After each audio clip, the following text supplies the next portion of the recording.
All right, Courtney, it's time for the battle of the sequels. I have already rattled some chains out there by making the take that these are better than the original. That's how I pushed this to you, too. I said, you know what? Mm-hmm. I got two movies I think are better than the original that you got to watch that fits the Ghost movie project. And it's Poltergeist 2 and Exorcist 2. Now, Yeah. Yeah. I Those think were they some are. bold claims that you made there. Some promises were made. I had not seen either of these before we picked Now, these movies. I do think they are superior to the originals, and I know there's people out there right now that clutching their crucifix and their Criterion Collection copy of the first Exorcist. Take a deep breath. All right. But we're gonna go beyond the veil tonight and kind of dig a little deeper into these two great sequels that not a lot of people have seen. And to me, right off the bat, you look at them and you see the main characters from the first movies in these sequels. Yeah. You don't get that a lot nowadays, it seems like, or there was a time when the sequels were kind of just, they're not going to be good, so let's kind of cast a B-rate actor, you know? But this, no, you've got everybody coming back. You got Joe Beth Williams, Diane Freeling. You had Steve, Craig T. Nelson. I love Craig T. Nelson. We're going to get into that too. Why and some of the things I saw Craig T. in here that led to some later career of his. We also got Carol Ann coming back. Mm-hmm. That's Heather O'Rourke.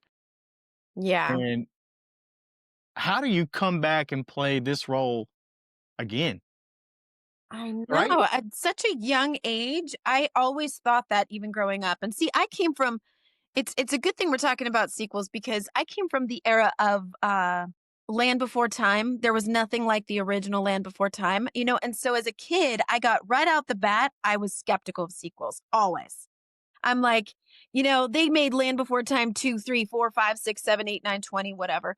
And I was like, no, see, no, no.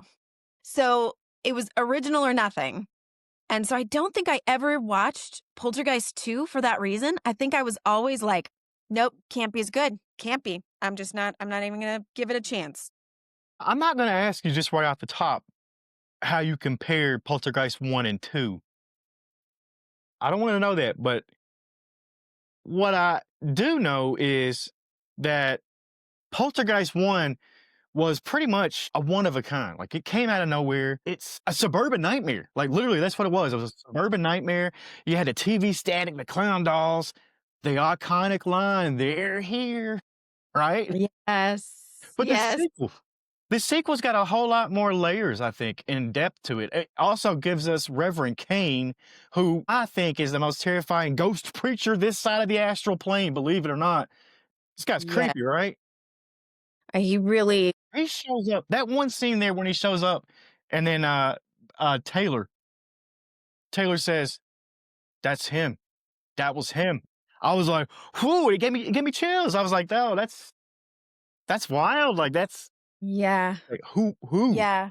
You know, so that's a great scene to me. Reverend Kane, though, he scares me. He scares me every time he pops up. He scares me. Yeah. Yeah. The stories behind the set are that Heather Rourke cried the first time she saw him, Yeah, burst into tears because his physique, he was unfortunately dying of cancer, which yeah. gave him a real skeletal type look, which ended up, I mean, they leaned into it. That was perfect for the role.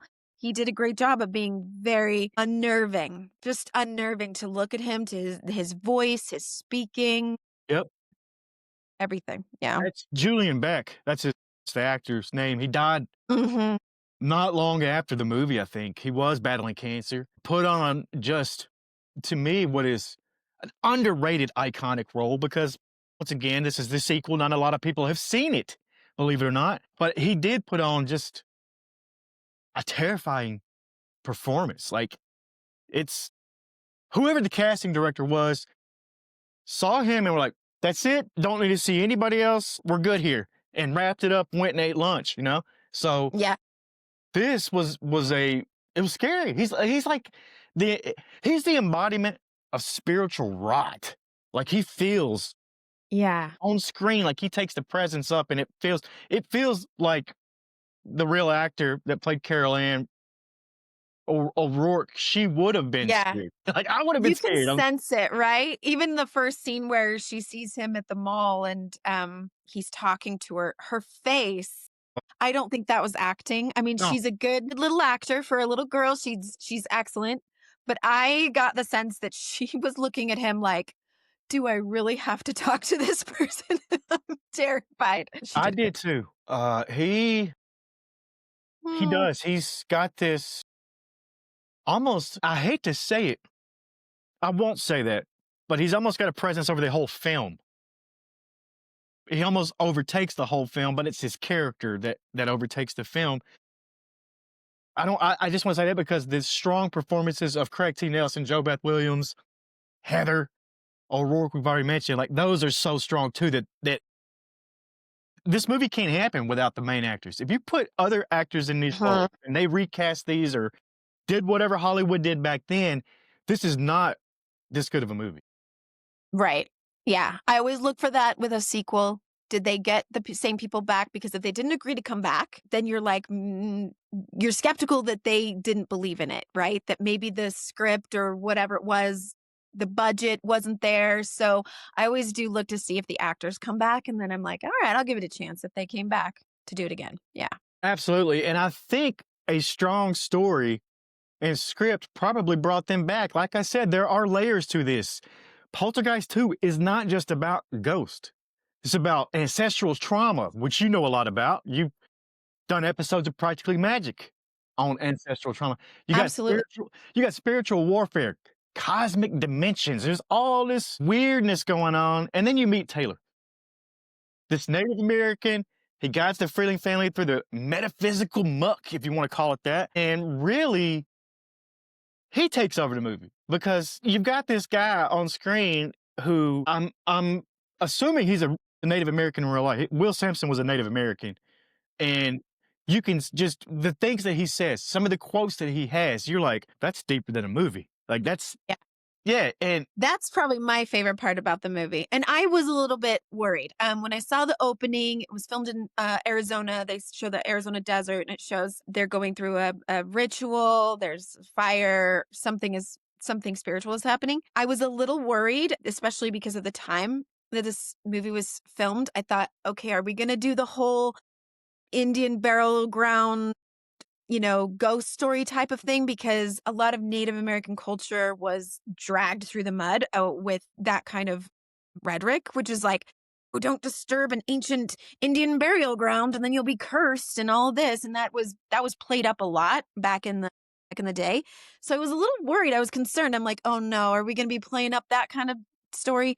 And then to find out that it's really about the spiritual aspect of the Native American culture coming to save these people from what is very much pointed at a more like a Christian cult influence of the Reverend. So you have this sort of like paganism, spirituality, indigenous people practice spirituality kind of being revered on a higher level of being able to come in and cleanse the hey, space of something that's going on that's a different kind of influence, right? I mean, he's not just a plot device. Like he's not just something that got stuck into this movie as a plot device, like you're saying. He's the spiritual anchor for this thing. Right. He teaches us that ghosts aren't just echoes, they're unfinished stories and that kind of stuff. So I think he actually says that, but like, that's deep. That's very Yeah. deep. And helping reawaken the empowerment of the family themselves. That was kind of his whole, like, "I'm not coming in to rescue you guys. I am here to awaken what's in you to battle this dude, this evil presence in your life. Like, you have it." He says to the dad, when he's like, "You need to assume responsibility for your warrior path because you already are a warrior. You've already chosen that path. It's already yours. But I'm here to tell you, like, step in, like, step up." Right. Because he's telling them that this is not just a ghost, this is something that's haunting his entire bloodline. Like Right. it's not And if going they anywhere. leave, it won't fix it. Like, they're trying to run in the car. They're like, "Bye." And he's like, "Won't do any good." Really, this is not a haunted house movie like the first one. This is really saying that the soul itself is haunted, right? Mhm. You had Diane float into the light, rescue Carol Ann. It's not just Yeah. a rescue, it's a rebirth. Remember that? Like, it Yeah. was Yeah. yeah. So this, unlike the first one, like I said, it's just levels to it Yeah. that Yeah. It are dives out. into the whole idea that spirituality is not just this dark entity or force. Like the first movie was very much like, if there's life after death, it's coming for you. Like Yes, this dives into a whole other realm of, yes, there's more than the scene. There's more out there. There's more that we can understand. And there's so much to it it's not just light and dark, it's gray and all of the things, and it's everything. exactly. There's a horror movie sequels get a bad rap because most of the time they're, cash grabs. Yeah. But this movie, I don't feel like it was a cash grab because they Mm-mm. added new elements to it. What happens after the haunting ends? Can trauma echo across dimensions? Like I said earlier, is what else? Is an evil spirit a thought, or a swarm of locusts? Absolutely. Yes. I talk about that a lot because I'm always like, all right, so you cannot believe in, the spiritual, you cannot believe in ghosts, you cannot believe in entities, but how much are we haunted with our own beliefs, our own negative patterns that are sometimes generational, ancestral, passed into us. And so you don't have to say it's some entity outside of our body. It's within us. And that is when I think horror movies tap into the psychological too, where it's like, how much are you feeding into this? Kind of like the way that the beast Mm, or the reverend or he calls him the beast, I think. But how much is he like preying upon your weaknesses? I mean, the dad right off the bat, played by Craig T. Nielsen, he right off the bat, he's kind of a hothead. He's got this yes, temper, right? And he's like, I don't believe in any of this and this and that. And this is stupid. Which I mean, I have to say, when it's a sequel, I kind of want to reach into the TV and be like, dude, don't you remember what happened in the last movie? yeah. Like, why are How do you you not repeating believe it? it? Why are you repeating some of this? Yeah, that's how I feel too. Let me talk about Craig T. Nelson because you just hit it. He's a hothead. Hmm. Now, this movie, what was this? 86 Yeah. for Yeah. Poltergeist 2? This was, to me, this is Craig T. Nelson coming out as what he would become a star and known as early on in his career, because he's done other stuff too.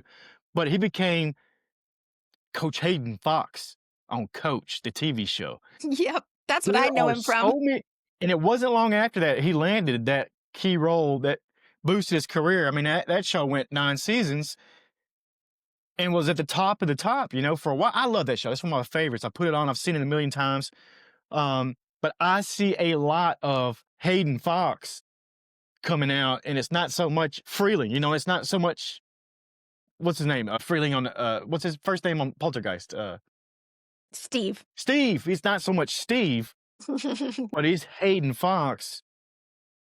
And you start seeing that because it is Hayden Fox, coach of Minnesota State Screaming Eagles, a fake, you know, football franchise that they've made for TV, and he is the All-American, man's man, alpha, all that kind of stuff. So you see some of that acting come through here, and I gotta say that kind of perked me up because I'm a huge Craig T fan, and I love that TV show Coach. So when he said there was a couple of lines he said, I'm like, oh, hang on there, Craig, hang on there. I'm like, Yeah. you're still in Poltergeist. Wait a minute now. But that was right before his breakout, and yeah, Yeah. you could really see the big. You could see a jump in his acting from Poltergeist 1 to this one, and that's Mhm. why I love this movie too. Is I'm a huge Craig T fan. Yeah. It's just interesting to me that I remember him from the first movie being like this worn out, Yeah, he was like, "Yeah, so come on in. My house is full of flying objects. It's just kind of this is just what life is like right now." He's just totally worn down. And in this one, he's a little more revved up and like you hear, mom, Diane, the voice of reason, she's like, "Be open-minded. yeah, Let's just try it. Let's just see what this Taylor guy has to offer us." And then butterflies show up and they're like, wow, he's really in tune with nature.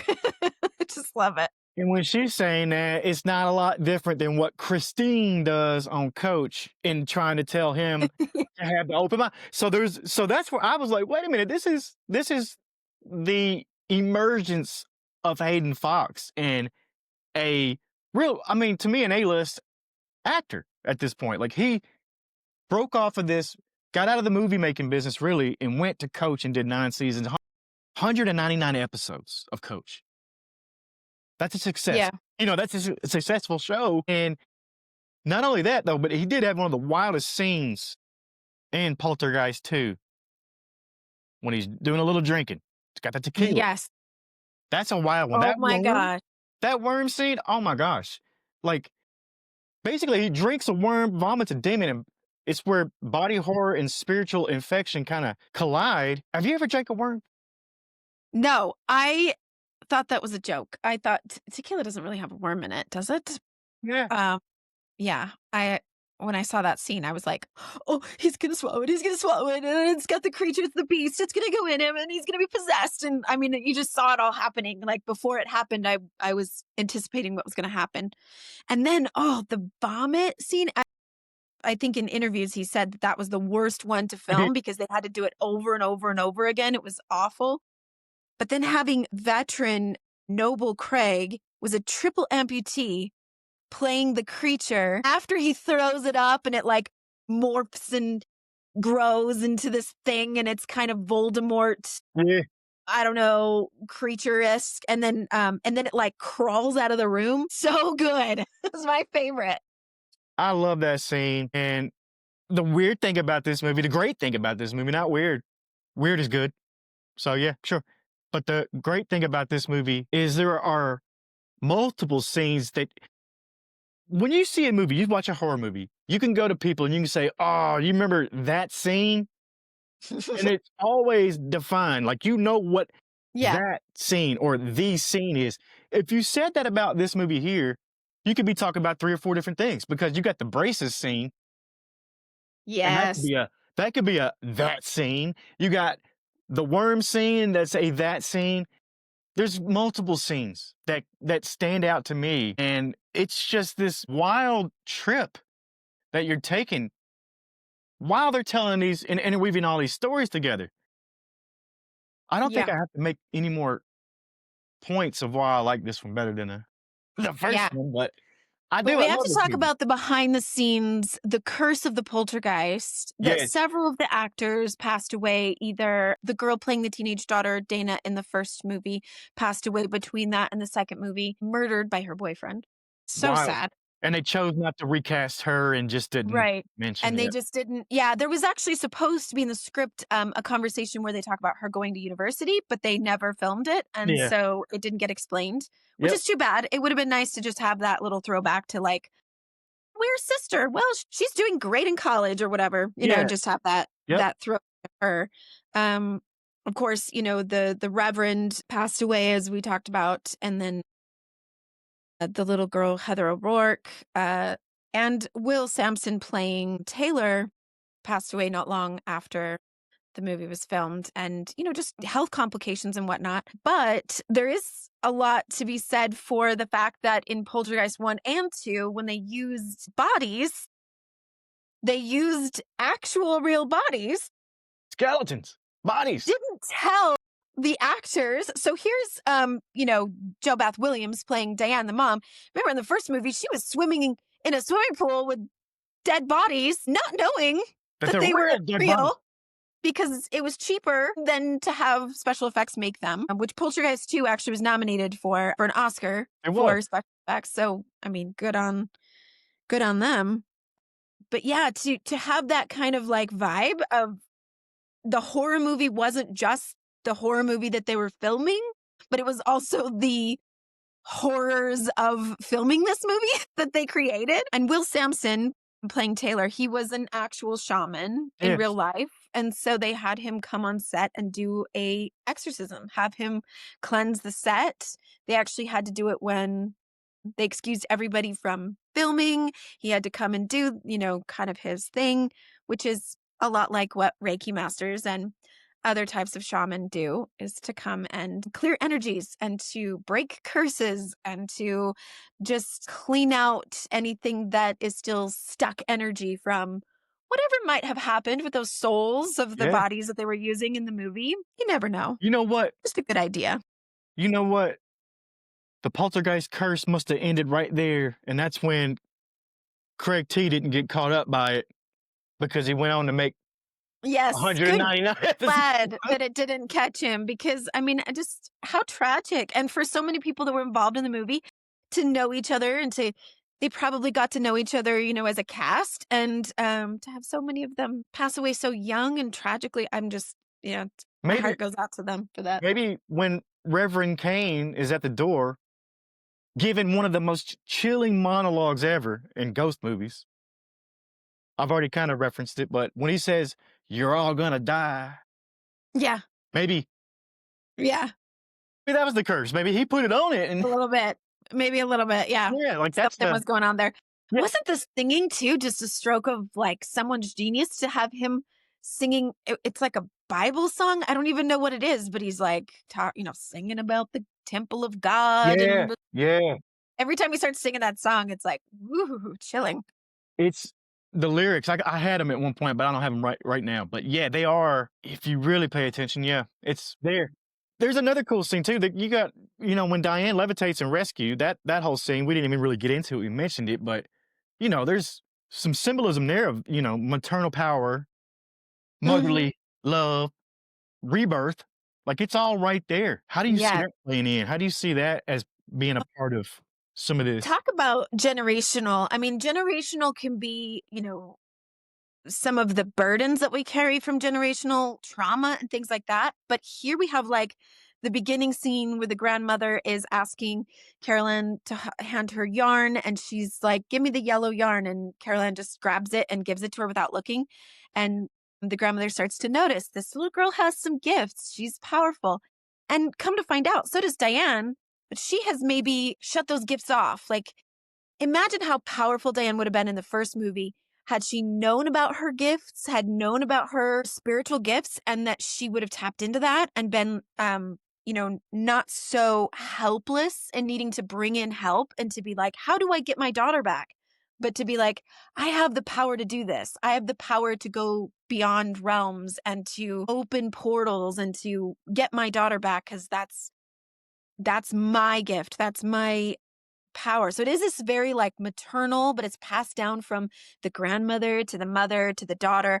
And they're all connected in this really powerful spiritual way.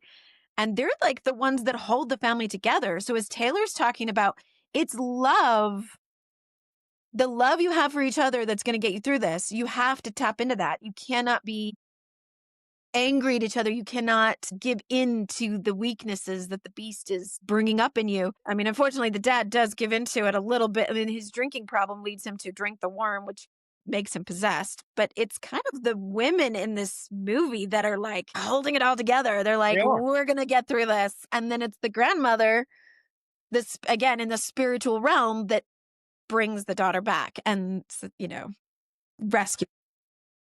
Family as a spiritual unit is not much different than modern day religions.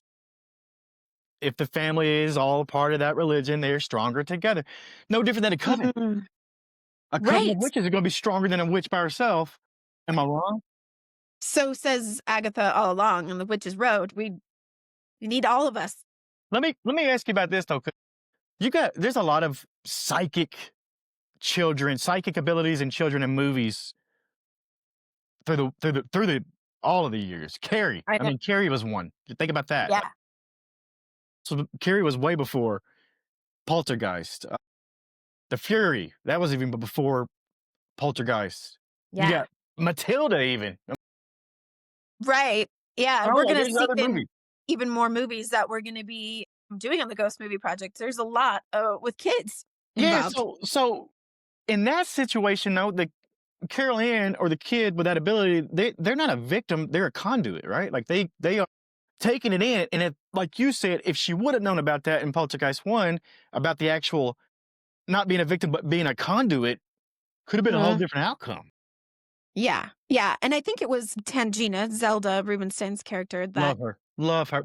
and well, one of the only critiques I have is that she was cut out. She was filmed a lot more in Poltergeist too, but her scenes were cut out more. So she wasn't in it as much as she was supposed to be, unfortunately for her. But it was her coming in and being like, "Okay, mother, you've got this. I'm going to show you how, but you have the power. You can do this. You've got to reach in and get your daughter. Like you have this." I think it was kind of that shadow of that still carrying over into Poltergeist 2, where she's like, "It's you that's got to do this. You've got to be there for your daughter."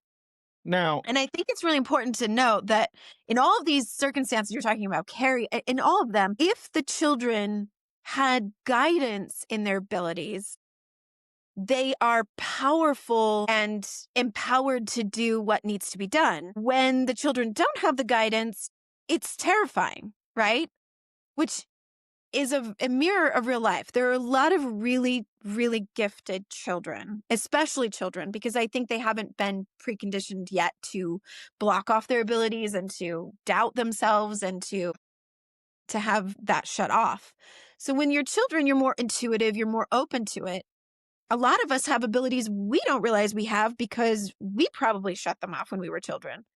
But I love this contrast of, like, Carol Ann can be, she can be nurtured in her abilities with the right guidance and the right, you know, her mom coming in and saying, "You have it, I have it, your grandmother had it, we can use this for good," versus like Carrie, right? as an example, would be like somebody who was told, "You're bad, you need to shut off your abilities, you need to repress, and be ashamed of it." And then she ends up, I don't know, murdering a whole high school. That's wild. She did. You just said it so nonchalantly too. Like that's threw me off guard. Speaking of murders, how many murders or violent crime or violent fatalities, violent whatever happened in Poltergeist? Two. Hmm. In Poltergeist 2. Zero. There were none. Yeah. Think about it. There were none on camera. There was no murder. There was none of that. Yeah, unless you count the Reverend murdering his entire cult, but Well, yeah. But we don't. that We're not gonna. supposedly happened in the past. Yeah, We that cover doesn't it. count for now. That doesn't count for now. Okay, Give we us won't count. as we wrap up this movie here, and I gotta also throw this out here. If you didn't get enough of Poltergeist, there is Poltergeist 3. Hmm. There is one. There is a 3, and Heather O'Rourke came back. She's back into that one too. Yeah, which That's when. means she really, like, she got those movies all filmed before she had those health concerns, and I was a little bit amazed by that because I didn't realize how long she had been able to work and do that. Carol Ann comes back. You got Zelda's back. She's back in the third one. And then Tom Skerritt Mhm. makes his debut in Poltergeist series. Tom Skerritt, if you don't know who that is, he's the chest burster. He's the one that gets the first alien out of his Mhm. chest in Alien, Ridley Scott's 1979. Classic. We're going to do that Class. film one of these days. Just I because. know. Well, Just yeah, because. we'll Give have me, to squeeze it in. as we wrap up this movie, first of all, are there any more things you want to jump into on this movie before we. Throwback to Zelda, who was in Teen Witch from last year's Witch Movie Project. Yes. Would have loved to meet her. She's amazing. And I've always loved Jim Carrey's impression of her in Ace Ventura when he comes in and says, "This house." Yes. Her voice is just iconic. I absolutely love her. But yeah, I just wanted to point out too, as we talk about paranormal connections to these fictional movies and the real life paranormal activity, when when they named the movie Poltergeist, the definition of poltergeist and what this movie actually is, this is more of a haunting, more of a possession than an actual poltergeist, because usually when they define poltergeist, it's moving of objects and energy related to living people. So a lot of times when poltergeists have been researched, it's because there is a highly intuitive, maybe highly emotional, I'm just going to say it, usually a teenager living in the house, and some of the paranormal activity of like objects flying around is due to a living person and the energy that they connect with. So that just makes it a little bit different than what this movie is portraying. So although we we're like, yay, Poltergeist the movie. I just point out that an actual poltergeist is a little different. It's time right now. I'm just throwing this on the spot. I act like this is a big deal, but it's give me some witchy wisdom then on what you would do if this type of haunting happened to you. If people out there have experienced something like this, what do you do? Actually, I love the show Dead Files, psychic medium that goes through and they've researched the hauntings of places, and they use a private detective to do all of the background. I love that show, but what I love about it is that at the end of every episode, when the family of the house is like, okay, so we have these entities living in our house, or we have these things. What do we do? And she's always like, go find a spiritual leader, either in your community, whatever your religious beliefs might be, a rabbi or a person. But she has been more and more recommending a Reiki master. And I love that because whether you're looking out to someone who's a shaman or a Reiki master, someone who's skilled and trained and knows what they're doing, hopefully, to be able to come into a space and kind of get an idea of what is this kind of entity that you're looking at, and then how to clear it so that you can get some help if you have objects flying around your house, perhaps, or your house was built on an old cemetery and they forgot to move the bodies or Hey, you something. know what? I forgot to mention this. I did my farm the farm that I grew up on. We did have a Indian mound. It wasn't a burial mound, but we did have an Indian mound, and my grandfather probably walked up and down all of that area and got so many arrowheads and Native Mhm. American just objects that were there, and it was incredible. But I lived right on a mound, but it wasn't that kind. It wasn't a burial mound, luckily, because Yeah. I'm not sure if I could have handled all that stuff going on. Well, what I love about this movie is just the throwback to old ancient practices of indigenous people is that nature is really powerful and the connection to the land itself is really powerful. I love that they show that Taylor's character is showing that you've got to gain wisdom and you've got to gain some sort of connection with your ancestors, but also the land itself in order to get that help with this clearing of energy that you need.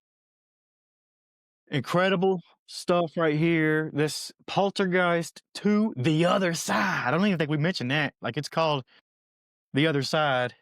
The other side, which is Yeah. a Celtic the other worlds, they call it a Nuven. All right. I like that. So before we get to the next movie, let's jump to this right here. I'll figure out how to splice that together. It can just probably just that was fun, right? You need to do anything before the next one? Wait, I should probably pull it up. But yeah, me, Linda Blair. Because I was not going to watch The Exorcist 1 again. So there were a few details I was a little unsure about. So before we talk about it, who is Sharon to Reagan? So was she there in Exorcist? Yeah. Yeah, she's in Exorcist 1. Let me see. Let's figure it out. I couldn't quite tell. I was like, okay, she's important to the family. She's Tutor. taking care of Housekeeper. housekeeper. Okay. She's the Yeah. tutor and housekeeper. Okay. Yeah, I was thinking kind of nanny or something. So yeah, I figured it was probably that, but I wasn't totally sure. And I was like, I'm not watching The Exorcist to find out. So, No. All right. Yeah. There we go. oh, you know what I forgot to say? That's all right. I was going to say about Poltergeist too, that one of the critiques that I had was that in the height climax of the movie, when in the first movie it would have been, being chased around the house and falling into the pool and that part. This time it seemed like the mom, Diane, was being chased by cleaning equipment. Yeah. Yeah. Every closet that she opened was like a vacuum coming at her or like a broom. And I was like, really? That was one of my criticisms of it, was like, I'm not sure about that. not sure about that part. Feels a little subliminal, like the mom's domestic duties possessed cleaning equipment. All right, now let's talk about The Exorcist 2 Heretic, the movie that made half the audience walk out in 1977 and the other half ascend into some metaphysical confusion, because that's what it was, Mhm. really. I'm here to tell you, though, whichever way you went, it was a masterpiece. This movie's a masterpiece. I love this movie, but people are torn on it big time, Mhm. big time. Yeah. You don't look too happy over there. Are you torn on this already? To say, I might have to get to a place where I forgive you for making me watch this movie, No but that's where way. I'm at. Now this movie's awesome. It's got locusts, telepathy, dream machines, and James Earl Yeah. Jones just like a locust shaman, Mhm. and 0 exorcisms. I know. Yeah, there's not an I there's not an know. exorcism in the whole movie. I love this movie though. You had Linda Blair coming back. Yep. Beautiful, Much beautiful to Linda Blair. her regret, which I found out later as I was researching things about this movie, I was like, "Well, she has hated that she was part of this movie." And I mean, I have to hand it to her. She said that she would not do a sequel. I was asked to do a sequel many, many times. And then finally they gave her a script that she was like, "All right, I can kind of see a reason why I would do this again." And the script was good enough for her to sign on to it. But then the script changed so much that Yeah, it was unrecognizable. And I have to agree with her in her criticism of it is that it just feels like there were too many writers, too many people in the pot, too many cooks in the kitchen. And I feel like the locusts, the the machine, the Pazuzu story, all of this was like in and of itself were plot lines that I could see running with, but they were all happening at once. Oh, sorry. they had multiple writers, I'm sure. That's what had to be what happened. Yeah, yeah. And you could kind of tell, like, you could kind of tell watching. I was just like, Yeah, this is a bit of a mess. because the Yeah. evil wasn't just demonic, it's biological, psychic, planetary even. Yeah. Like, there's Yep. A weirdness hint going on. of, ancient gods, maybe alien, maybe in a force of nature, right? Yeah, Right with the locusts. right, and you find out, like, Reagan, she's not just the survivor, Linda Blair, like, she's the chosen one, right? Like, she's Neo. She's the Matrix before the Matrix. Yeah. That's You're what this right. movie is. Maybe that's why I like it so much. I just realized that she's Neo. That's what it is. All the best storylines are in a Christ archetype, right? Like They are. Harry Potter, The Matrix, you have the one, and the one never wants to be the one. And yeah, so it had that going on. It just wasn't, for me, it just wasn't made clear that that's Mhm. what was going on. I feel like if that was going to be the point, they clouded it too much with so much other stuff that you were like, at the end, you're like, okay, so now she's swinging her thing like the boy does. And for some reason, that's doing something. Hey, I'm not here to I had a question. hard time with it. I'll just be straight up honest. I was like, There's mm, what I think what made me like this movie was something about the psychic link between the souls, how they were able to. I thought it was a great. yeah, Yeah, I thought it was a great plot. Maybe I don't know, but I like the sci-fi. I like the out there, but I also like it mixed together with a horror. So it was like yeah. for me, this is a buffet of what I like. It's like, oh, it's all right here in one movie. It does feel like multiple movies. There's another Yeah. movie like that called Spookies, old movie, and it literally was two movies filmed at different times, and it was a big argument between directors and writers and all that stuff. But if you ever Wow. see that movie, you're gonna be like, this is like two different movies. It is, Yeah. but they tried to mesh it They're together. like, we're just going to try to make two movies at the same time and see if we can squish them into something that's Yeah, recognizable. there's something about the hypnosis machine, the synchronizer. I Yes. love when they sync it up. It's wild. Looks like a lava lamp designed by NASA or somebody. Like Yeah. it's wild. Like it's pretty Okay, cool. let me ask you a question about that machine. So it's strobing the light, right? It's putting you into hypnosis. Are we as the audience supposed to believe that it's also making the noise, or is that a sound effect as Of in like the music added to the movie? because of the tone. They keep saying, "Get into my tone, bring down to my level." Okay. So it's That's actually making that noise as I well. So that's part of think the it's actually making hypnosis. the noise. I think it Okay. is. I wondered about that. You got me Yeah. thinking now, though. Maybe they didn't I hear the know. noise. Because, Maybe I it's mean, just it's like us. Jaws, like there's certain music that goes with the intenseness. It increases intensity of the moment and the scene. But we're not actually supposed to believe that, in the water with the shark, there's a cello. And I just wondered if the machine was making that noise or, yeah, what we were supposed to believe about that. Uh, I think it I'll say it was making a noise. Okay. Well, I do love the idea of, I mean, obviously hypnosis, powerful tool of going into the subconscious. They reached a little bit into science fiction when they said we're going to not only reach into your own subconscious, but into a collective Yeah. consciousness. So we're also crossing into each other's.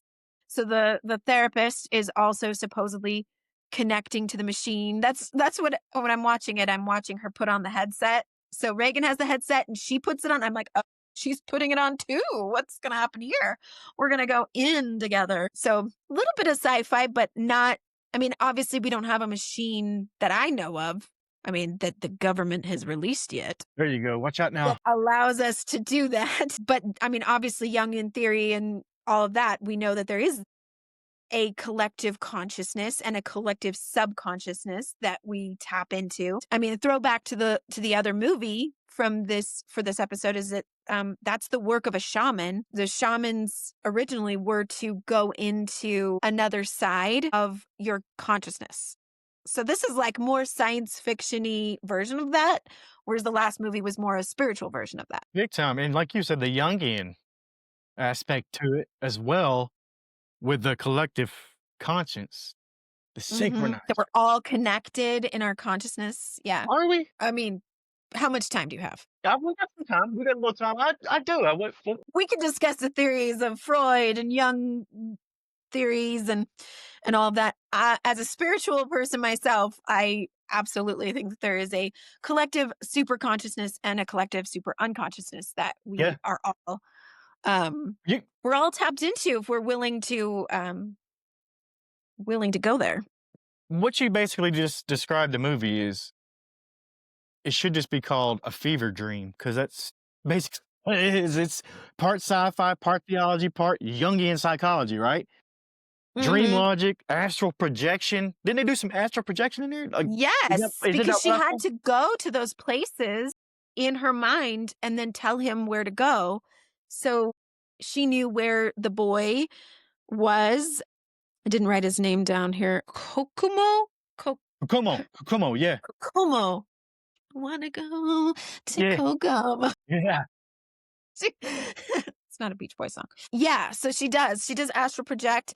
The father Phillips, he sees where the guy had fallen years before, which they said they had searched the whole area for his body, and yeah. they somehow missed that one little crevice that his body was trapped in. I don't know. I don't buy that, but I don't either. okay. I think it was a cheap way out for the He's writers. like, "Here he is. I know where he's at. He's right here." But the spirits, like there's a lot of, again, that tapping into indigenous ancient wisdom of people who were connected to their land. The fact that, the locusts and that Pazuzu is part of the spirits of the air, that came up. So it's like, is he a god or is he a nature spirit? Because in Celtic folklore, we know that those nature spirits are not always pure light and love, right? They can be dangerous. We don't mess with those fae folk, right? So that's So, Pazuzu, not just a demon, just yeah, a force of nature. force Does of that mean nature. Could Pazuzu do more than just the locust then? Could it be other stuff or what? He seemed to be connected to locusts as the spirit of the air, but Yeah, that kind of does play upon the whole, again, like in the last movie, we have a more Christian spiritual come from that's actually kind of labeled as the evil of yeah, that movie yep, versus the heathen indigenous nature wisdom, paganism type of spirituality, which is the hero of that movie. And here we have like demonizing, because it's supposed to be the demon from the first movie that yes. possesses Reagan, but is it really a demon or is it a spirit of the air? Is it a spirit of nature? Right. What's the difference? Tell me the difference in that. Is there a Well, difference? I think that it's really interesting to play with those ideas in what is it about, like, for example, Christian culture or Catholicism and how they view what possession or demons are, how they view paganism as demonic. It was all lumped into one evil thing. Like if you were a pagan, you also worship the devil. Exactly. So Even though, I mean, in reality, pagans probably don't even believe in a devil. Like yeah. that's not even a thing. So So they it's made just it good. interesting to play with those ideas, right? They made it just a black and white, good versus evil. There was no. It's your one Yeah. side or the other. Then like that's. Yeah. Well, and I will just say from my personal experience in this realm is when it comes to forces of anything, whether you call it a demon or whether you call it a dark entity or whatever it might be, or a negative force of energy, I think that the living people and our emotional connection is more powerful than we are led on to believe. Mm, So the reason why I think The Exorcist is so scary, and by the way, I will just mention here real quick, I was not going to watch the first one again. I watched it when I was in high school and I was like, never again. yeah. I cannot handle it. It's Yeah. too much. But only because I think the reason it's so scary is it taps into the idea that you're powerless. Mm.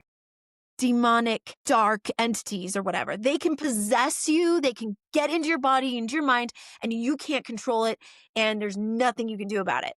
And I don't think that that's actually true. I think that if there are entities of such force, we as living people are way more powerful than anyone leads us to believe. So we have the power to say, like, no, get out of here. I'm not letting you in.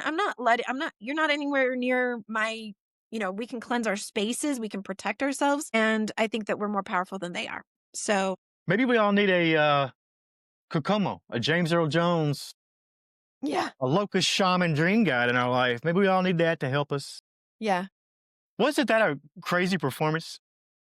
I know. I didn't even realize he was in this movie, and like watching it, I'm like, okay, so here's a bright shining thing to latch onto that I don't have to criticize about this movie is James Earl Jones. I love him, and I just watched Field of Dreams for the first time. For the first time, yes, nice. What'd you think about that for the first time? So good. Talk Yeah, about ghost movies. That's a completely different kind of ghost movie.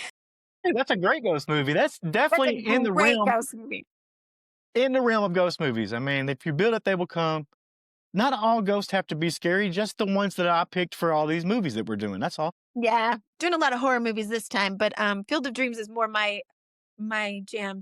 I love horror movies, but when it comes to what do I feel like an association with ghosts would really be like, I think that when we talk about spiritual connection, him playing catch with his dad Mm, at the end of Field of Dreams. We yeah. weren't planning on talking about Field of Dreams. I'm just throwing it in there. Yeah, that to me is the power of connecting with spirit over like letting in the dark forces and letting yourself be possessed and all of that. So, And you've got a incredible performance by Richard Burton, Father Lamont, trying to yeah. keep that from happening. Like that he anytime he's in a scene, I'm locked in. I'm like, oh, this guy's there's something about him. Like I want to hear what he says. I want to watch this. He was Yeah. he was he has an attraction to him already. And then yeah, him playing that role, you're like, yeah, we better listen to him. Like that's kind of how it felt because once again, you're powerless, like you said, you would be, maybe not in this movie necessarily, but Yeah, I you think would be this movie powerless. kind of taps more into the idea that the healers are the ones being attacked. They're the ones targeted because they are so I don't know, in the Reiki world we would call it like filled with the love and light, like the healing energy of love and light. Healers, are tapped into that. They want to heal, they want to help people, they want to, cleanse. So it makes sense that the dark forces would seek those out to target them because, I don't know, if you're evil, I guess you'd want to snuff out the light, right? Yeah. Let me throw this one on you before we get to the final thoughts on this. But do you think The Exorcist 2 is secretly a spiritual awakening film? Like, is that what it really is? Think about it. Yeah, I think that it's interesting. So many people didn't like it because they probably loved The Exorcist, and then they came and saw this movie, and they were like, "Where's all that good stuff we were expecting to see?" And I think that, the directors and writers, they were like, all right, so in all fairness, we didn't give the audience what they wanted, Yeah. right? So that's kind of the complaint there. But I think it's because this tapped into more of like a if people were being possessed and if the devil was real and if this, this whole existential crisis that Richard Burton's character is going through, does God really exist? Does Satan really exist? And that's kind of his journey too of Mhm. like, how do I find the real light in all of this? So giving audience something a little different than what was the horror movie of the first movie. Maybe it would have been a great movie if it would just had a different name. Yeah. Um, yeah. And I have to say, I love Linda Blair's performance. So I thought she was amazing. She did a great job. And I will say one of my favorite things about this movie is the set. It's a great set. Those hexagonal glass pods in the I want one. therapist's office. I'm like, it's not real practical for a therapist's office because everybody can see everybody having therapy all around you all the time. And even there's one point where she turns off the light and it's like, yeah, but all of the lights are on around you. So like Right? Yeah. everything being glass, but it's amazing. The glass mirror, very like futuristic, very modern looking. I I thought love it it. was pretty incredible. Your final thoughts. What's your final thoughts on Exorcist 2? I think I already know. Other than wanting 2 hours back of your life. Yeah, yeah, that was my first thought. That wouldn't be my final thought, but that was my first thought. Was like, I'm never gonna get those hours back. When I shut the movie off, that's exactly what I said. You can ask my husband because he was sitting next to me. I was like, so I'm never gonna get those 2 hours back of my life. So no, that was my first thought. But my final thoughts are, I feel that this movie is kind of a science versus spirituality versus religion. Three of them, the separateness of them, it kind of plays into each of those. So it's kind of a cool look at all of those. Liked it. I could see that. It's like a whole other kind of trinity, let's say, Yeah. that they went for. And actually, James Earl Jones' character is a perfect representation of that, those three things. Yeah. Because as Richard Burton's character, Reverend Phillips, Father comes Father to Lamont. Father Lamont, he comes to talk to him. And at first, in his vision, he's seeing this shaman character with the locust, headdress. But when he comes out of his little fever dream, he's a scientist in a lab coat.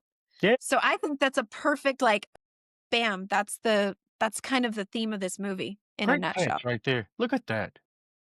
Look at that. See? It's There's all a lot there. there. It's all there. There's a story, there's a plot, there's a great movie there. So, my final thoughts are if you're still clinging to the idea that the originals are better than these sequels, go watch these again. Watch them with your third eye open. Isn't that what people do? They got the third eye. Yeah, Yeah, watch them with your third eye open and just take it. You know what? Take it as these movies are an initiation because that's kind of what it feels like. Like they're trying to initiate you into a new yeah. journey through the soul, myth, madness, whatever they want to say out there. But I think that's what it is. I think you should take another look at these. Maybe you do need to give it another 2 hours, Courtney. Give it. I say it's worth a shot. Try it, watch it, and you know what? Write into me if I'm wrong. Tell me what you think. I'd Let love us to hear know. your thoughts.